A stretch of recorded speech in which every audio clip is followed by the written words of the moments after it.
Welcome to Tilly's Trans Tuesdays. This week we're diving into what seems like a niche hobby, but it's one way a whole lot of trans people, myself included, first got to explore our complicated feelings on gender. Let's talk trans tabletop role-playing games.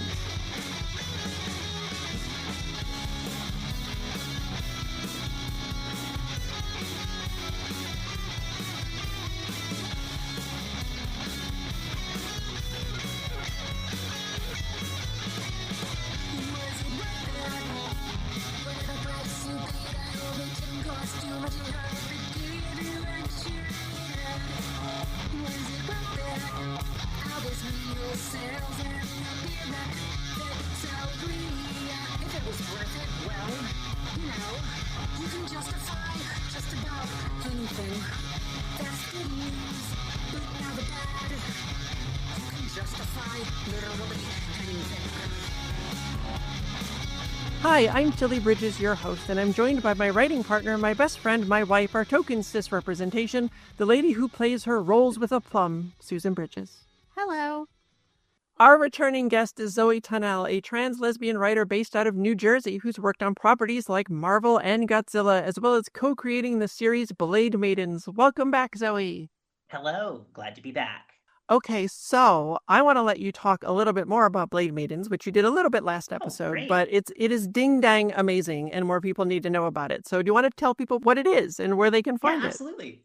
Blade Maidens is a comic series created by myself and Valentine M. Smith, and it's available entirely for free at www.blademaidens.com. We'll be coming to print via Dark Horse Comics in the future, collecting the first volume.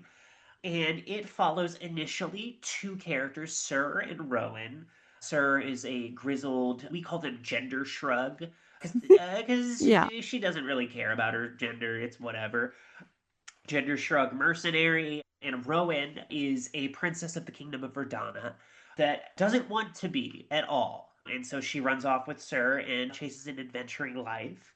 And along the way, they gain more members of their kind of misfit found family. Melody Havensbrook, a bisexual disaster werewolf bard. Eldridge Miller, who's a trans mask monk of the Twin Fists. And maybe another member who hasn't joined quite yet. But yeah, it's an aggressively queer, rowdy, kind of punk energy fantasy story. Yeah. That we really, it's been such a delight to be able to create whole cloth. Yeah, it's something I love. And again, I will say, because this is a PG-13 show, Blade Maidens is not a PG-13 comic. That is that is a mature reader's comic. It is, but it's so good, and it's just this fun, amazing queer romp. And oh, I love Rowan. She is my girl. Rowan has my heart. Like, I love all of our babies so much, but Rowan's my girl. Yeah. I get it. Yeah. Well, everybody who's listening, definitely check it out. It is a really fun, good time. Yeah. Okay, so for you, what has been the most surprising thing about your transition? Surprising would probably be that I kind of, like, I was expecting going in, I was like, I'm going to be a femme, girly, like, girly girl, skirts and makeup and everything. And here I am 5 years later. I never put on a full face of makeup. Occasionally do eyeliner sometimes. And I've mastered what my friends call dirtbag lesbian chic. It's so good on you, though. Thank you. Which involves a lot of stupid hats, stupid ball caps, and tank tops that I've butchered with scissors. And yeah, just finding my identity and my style that ended up being something completely different than I thought it was going to be coming in. Yeah. It was just such a delightful surprise. Yeah, that happened to me too. Everything, I mean, not everything, but probably most of the things at the start that I thought, oh, these are the clothes I'm going to get. I'm going to love these. You wear them a couple times and then a few months in, you're like, wait a minute, this isn't right. That's not who I thought I was going to be. It's so weird. Yeah, like I remember, like I bought like a bunch of like pleated skirts, and I was like, oh, I'm gonna be so, and like I'm gonna be really. I know everyone has the like Circo spinny moment. Oh yeah. I did it, and I was just like, all right, yeah, it does go spinny. That is a fact. And I Yeah. very rarely ever wear skirts. Just like, turns out not my vibe. Yeah, and that's totally Yeah. cool. I mean, everybody gets their gender euphoria from different Yeah. places, and I feel like I kind of went the other way because when I started, I had mostly t-shirts and jeans, and then gradually just been adding more skirts and dresses as I've Hell gone. yeah. So yeah, it's all part of finding yourself, in so many different ways that you don't expect. Yeah.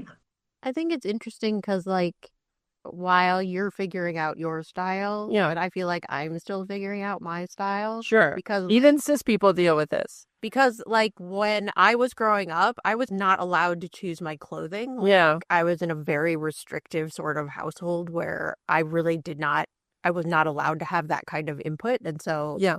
like, I was just flailing after I moved out. Like, Yeah. I didn't even know what I wanted. What? So I was just like, I don't know. Yeah, but over these past few years, I think you've really started to settle in on what feels like you. I'm still trying, but yeah, I'm like the pickiest person in the world. Well, that's does true. not help. It's all a work in progress. Exactly, Yeah. exactly. Yeah. All right, if you had one piece of advice for folks who were just starting their transitions, what would it be? Be patient. Be Yep. patient and kind to yourself. Not just because of physical changes, because hey, not all trans people medically transition. That's So right. that may not be a factor for you. But like, if you are medically transitioning, physical changes are going to take longer than you think. Yep. Enjoy them as they come, but don't like I see these younger trans girls like crashing out because they're like 6 months in or a year in, and they expect to look one way, and I'm like, Yeah. some people get crazy lucky and their bodies go nuts, but Right. everyone's bodies are different, and you just got to be patient and let yours work at the pace it's going to work at. Yeah. And also kind with yourself because it's a learning process. Like you're gonna wear goofy outfits that 2 years from now you're gonna look back and be like, oh god. You're Yep. gonna you're gonna like you're gonna be if you are medically transitioning, you're gonna be a cocktail of hormones and Yep. stress and like just know that you're going through it and that's okay, and you don't have to turn out, you're not Athena, you don't have to like turn out perfect like from the word go. It's Yeah. okay to take your time and figure out who you are in your terms. Yeah, absolutely. And like we were just talking about, even with like Yeah. finding our style and our clothing, Yeah. or it takes time. Most people are just not going to know right off the bat what's going to suit them right, because we're all still figuring out who we are and who we want to be as part of this whole thing. So yes, that's always like my top advice too, is you just got to be Yep. patient with it and don't rush. We want to get out and push, but Yeah. unfortunately you can't. Yeah. Okay, first, let me note that a version of this episode first appeared as an essay that was part of Visibility, an RPG magazine from the trans community. A group of trans creatives made a gaming magazine for Trans Day of Visibility to raise money for trans charities. It's still available and well worth picking up, and it supports important charities and includes multiple essays, a comic, and several ready-to-play complete games. So hit the link in the show notes and get great trans gaming stuff and support good causes. Okay, if you're not familiar, tabletop role-playing games, better known as TTRPGs, are things like the most well-known example, Dungeons & Dragons, where players make up characters to exist in a fictional world, and the person running the game master, better known as GM, or sometimes the Dungeon Master, aka DM, run players through the story and world they set up. They're sort of a combination of collaborative writing and acting, where you're all getting together to tell a story about these characters in a certain world. And there are stats that represent your character's abilities and dice rolls thrown in for a randomization element to determine whether your character succeeds or fails at what they're trying to do. And before I get too far into my specific experience with TTRPGs, I wanted to ask you, Zoe, specifically what your experience with them has been and what you love about them. A lot of experience. Been playing since high school. Yeah, same. I primarily GM. Me too. Yeah. I feel like a lot of writers end up GMing. Yeah, it's a very similar skill set. It is, Yeah. but I've got a D&D game with friends and my partner that has been running almost 2 years now. I've got a bunch of other like Eidolon playtest, which is Yeah. a unique system that's tarot based. Oh, wow. That's really Yeah, cool. It's really rad. It's a great system. I played lots of other different Blades in the Dark and Yeah. Masks and lots of other little systems. I've got one at home that I really want to play called Stew Pot. That's like you run a fantasy tavern as retired adventurers. But yeah, I've played plenty as a player, primarily ran games, but done a ton. And it's just been a long, long history. What is it that you love about them so much? I love the freedom, especially Yeah. from running a game. I can never guess what my players are going to do, which Same. is yeah, You could try which to is plan and then they'll blow it up. yeah, which is why I think any GM that overly plans is just asking for disaster. Like Oh, how yeah. how I do it is I make like a basic skeleton of an idea, and then Yep. I go and I know this is not going to last, so I'm giving myself room to wiggle. I love the absolute chaos and freedom, both in a funny haha, you just seduced the dragon kind of way, Sure. Yeah. but also huge dramatic character swings that I never would have seen coming that lead to genuinely heartfelt moments at the table. Yeah. Yeah. I run 2 different Star Trek games in a shared universe, and they're usually really fun and kind of goofy, but then sometimes one minor crew member on the ship got killed in an attack, and Susan here, her character is the captain of that ship, and she wrote a letter from the captain's perspective to that crew member's husband Oh explaining no! what had happened, and it was the saddest, sweetest, most beautiful thing, Oh and it was no! so good. Oh, I My love that stuff. heart, I would die. Yeah. But it was really good. I felt sad. Well, that's because you're a good captain. Okay. Yeah.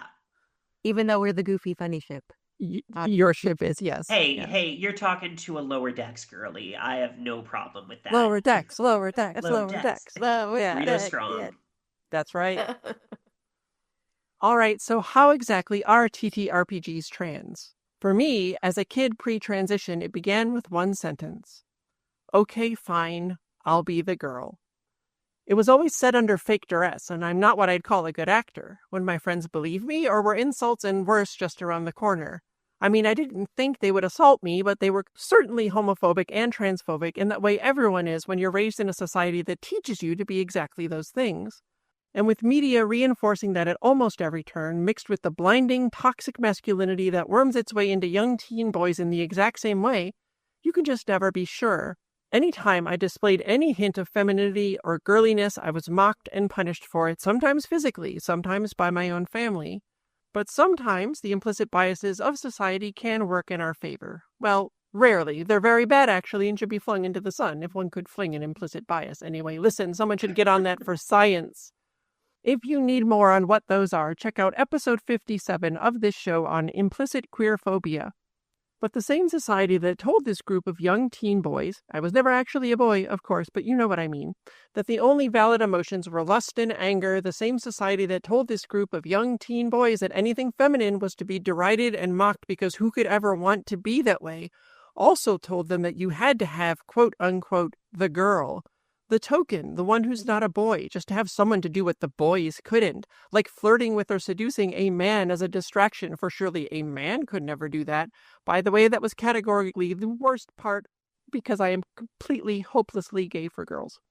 But in those days of heady hormones and confusion, made extra unpleasant for me by the fact that I was going through the beginnings of the unimaginable body horror of the wrong puberty, when the darkness and oppressive weight and silence and loneliness and abject misery and terror of my gender dysphoria, which we covered in episode 59, were growing worse by the day, there was the smallest bit of light, the tiniest bit of hope in a little thing we discovered called Dungeons and Dragons. The tabletop role-playing world is so much more than just D&D. There are hundreds of different games, maybe thousands. My wife Susan and I here actually officially write for 2 games, Star Trek Adventures, based on the Star Trek franchise, and Fallout, based on the video games of the same name. But the ubiquitousness of D&D means it's a lot easier to find for kids who know nothing about TTRPGs, and I instantly fell in love, not just with D&D, but with the entire concept. You mean I get to create a character, some weird variant or amalgam of myself and things I'd like to be or things I want to explore, and I get to basically live as them for an afternoon? And to clarify, there was no live-action gameplay going on. This wasn't LARPing, which is live-action role-playing, where you dress and physically act as your character. This was dice and pencils and papers and mountains of D&D source books we all began acquiring, and entire Saturdays spent utterly buried in them, having the time of our lives. Okay, Zoe, what was your first experience with TTRPGs, and did it completely open up your imagination in like entirely new ways? It was 4th edition D&D in high school. Okay. And it did. I ended up being DM by default because none of my friends wanted to do it. And so I was like, okay, sure. And I have a very specific memory of trying to run the adventure in the back of the player's handbook, or DM's guide, I forget which one. There's like, a very standard adventure. Yeah. And players just went in a complete different direction. Like in the way you would expect, like new players and also high schoolers. Like one player was obsessed with like, well, I have a rope in my inventory. Can I use it like Indiana Jones? And like stuff like that. Yeah. But I remember I was like, there's no way for me to keep pulling from the book on this. And I had that moment that every GM has of, am I going to shut off a path to them and say, no, you can't do that? Or am I going to roll with it and like just start making it up as I go? Yeah. And I chose the second option, and it really just opened up like, oh, wow, this can get crazy. Okay, cool. Yeah. Let's keep going.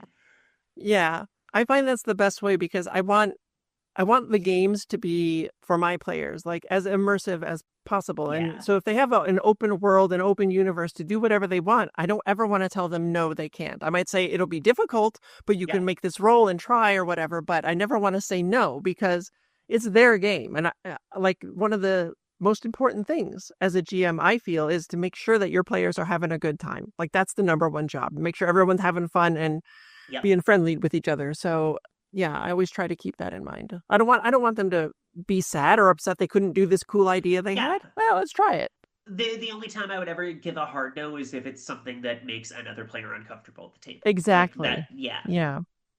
But yeah, that's very much where I fell in love with them, was just like the freedom of like, oh, okay, so you're leaving the town that this entire adventure is set in? Okay. You meet a traveling carnival and like just rolling with it from there. I loved them ever since. I mean, to be fair, our games are populated mostly with other professional writers. Yeah. It's like a whole other level. It is. It's extra. Torture. Yeah, it is. It's good torture. I love it, though. It's the fun torture. That's right. It's the good kind. Yeah. Well, for me, as a trans girl who didn't know she was trans, and one that has hyperphantasia to boot, which basically means my imagination is wildly overactive and I can see, smell, taste, feel, hear absolutely everything I think about, and it goes even further than that, it is not hyperbole to say that I lived those game sessions as my characters. I didn't actually know I had hyperphantasia. I thought this was just how every brain works. But then I saw the aphantasia meme about what do you see when you picture an apple in your head going around. And there's this image of an apple in your head thing in the text version of this essay. But basically, it has 5 numbered heads with different things inside them. 1 looks like a photorealistic apple, 2 looks like a cartoony and less defined apple, 3 is a black and white apple, 4 is an outline of an apple, and 5 is blank. And on that chart, I'm not a 1. I'd be a 0 because if you ask me to picture an apple, I can instantly see, smell, feel, taste, and hear it all. And not only that, I can tell you that her name is Beatrice and she wields a thorny rose stem as a sword and is off on an adventure to save the orchard. And to be clear, I do not actively come up with that little story in my head. It just happens all the time. It's why I'm literally almost never bored and why I say if I lived for 1,000 years, I could never write all the stories that are in my head. I thought everyone was like this, but no, turns out I'm just a weirdo. I embrace it, though. Yay.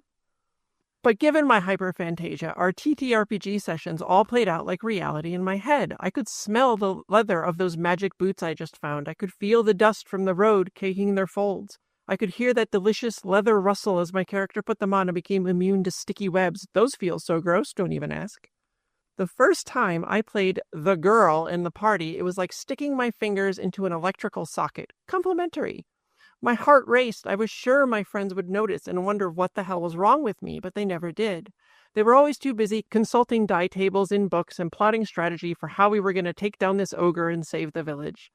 And I didn't sit those things out, but I did them mentally feeling what my wizard's robes felt like around her as she walked, or as close as I could imagine because I'd never worn a dress or a skirt, and it would be more than a decade before I did, before I even knew that trans was something a human could be.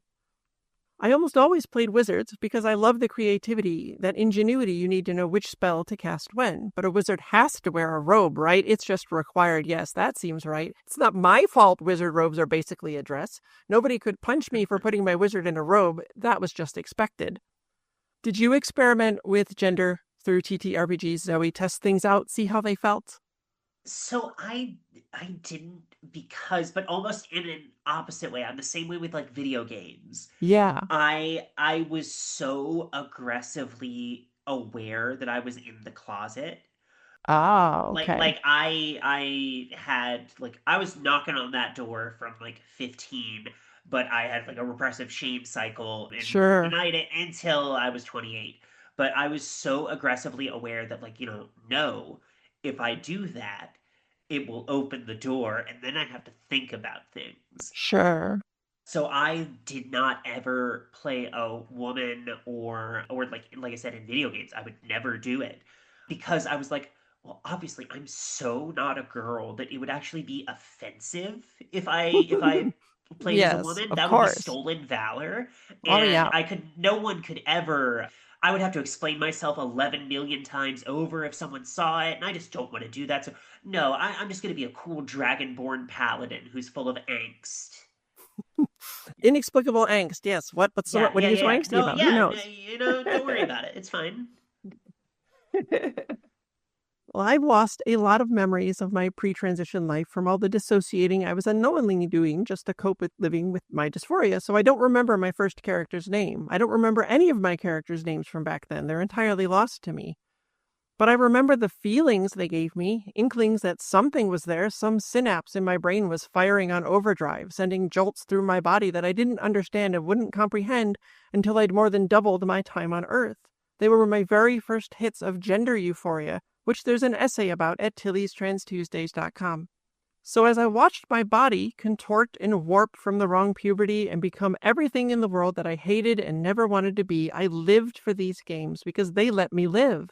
If only for half a day at a time, 8 to 12-hour marathons fueled by way too much caffeine, because those were the only times I felt alive. TTRPGs let trans people explore the seemingly impossible, even if we don't yet know we're trans. They're the only way we can try out a new gender, a new pronoun, a new name in an entirely quote-unquote socially acceptable setting because society deems it, quote, only a game.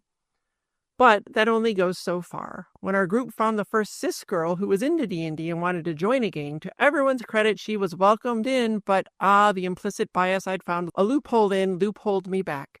Now that we had a cis girl in the game, there was no need for me to play one because the token girl could be played by the seemingly only actual girl.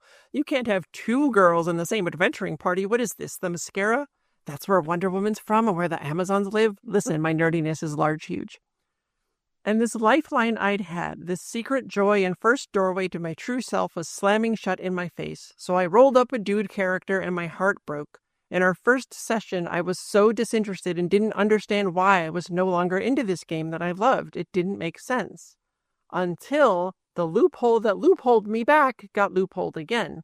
Because toxic masculinity and implicit transphobia said a perceived boy doing something like or being like a perceived girl was hilarious. For more on just how much the idea of a perceived boy or man doing something feminine is a thing to be mocked, check out my 2022, 2023, and 2024 Trans Rep and Media reports in episodes 3, 52 to 54, and 97 to 99. But my friends thought it would be so funny if now that I quote-unquote finally got to play a man, my quote-unquote real gender, they conspired for the DM to have a magic belt come into my possession. None of us knew what this belt did. I see your face, Zoe. And I've a very throw caution to the wind player, so I just put it on. You D&D heads know where this is going. I can see you nodding through space and time because it's so obvious. It was a girdle of femininity/masculinity, a quote-unquote cursed item which changes the sex/gender of the character who puts it on. Suddenly, my dude was a lady again. Ha ha ha, surprise, oh man, we got you. They laughed and they laughed. Even our new player, the quote-unquote actual girl, laughed. So funny. But a smile crept across my face. They all thought I was a good sport and also found it funny, but inside, that synapse was firing. A reprieve, an escape, a blessing. My lifeline returned. I could make it through the horrors of dysphoria, through this tiny crack in the walls of reality. He was a she. Again, for real, he was always a she. Our world isn't full of magic and dragons, so it's only a dream. I could never actually be a girl, could I? What I wouldn't give, if only. So let's enjoy it while we can. Thanks for being here, Zoe. Yeah, of course. The amount of times I remember growing up being like, well, like for me it was Ranma specifically, but it was like, yeah, oh yeah. If I could have a magical thing that could turn me back, well, that'd be fine because then people wouldn't think I was weird if I could turn back. Exactly. Even though I'd be much happier as a girl. But yeah, and so I can just imagine I would react the exact same way if that happened to me.